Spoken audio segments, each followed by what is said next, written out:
I think there's so much that we could unpack, and there's so many different passion points that we align with, from parenting to faith to entrepreneurship.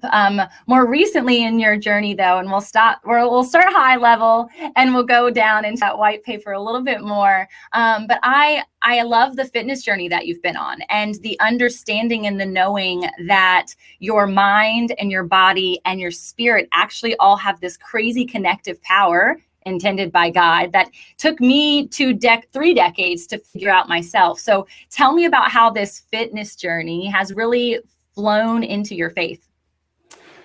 Well, I've had to ask myself who I'm becoming.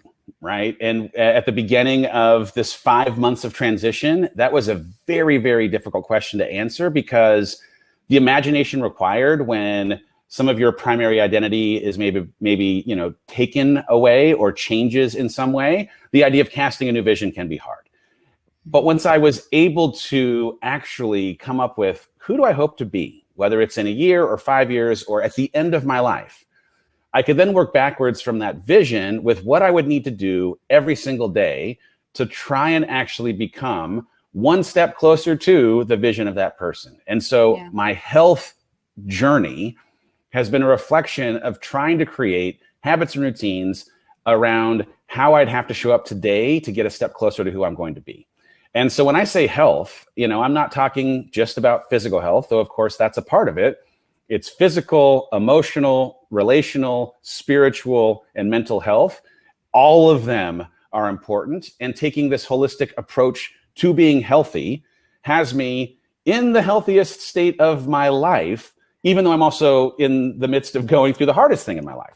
Which is interesting how those things can coexist. But my question of, all right, what do I need in this season, has really become a call to action, a call to arms for what I need to do today to try and become this version of who I ultimately hope to become. And so in each of my physical, mental, emotional, spiritual, and relational healths, I've tried to answer questions around who I want to try and be. And so when it comes to mental health, I'm asking the question, what do I need in this season? Well, I need help, like actual professional help. I want someone to process with me all the things I'm feeling. I want to read a lot of books to help me understand the emotions that I'm processing or the feelings that I'm having, the thoughts that are inside of my head. When it comes to my spiritual health, right? Understanding that the connection that I can have to our Creator and this power greater than me being something that I can anchor to on days where it feels unsteady or I feel unmoored, having been pushed out into some waters that are choppier than I might have necessarily hoped for, has required me to ask, okay, so then what do I need to do, right? So sitting on a rock in nature inside of prayer every single morning after I've moved my body, sitting on my back patio, having a conversation with God every single night as I attempt to create peace in my life.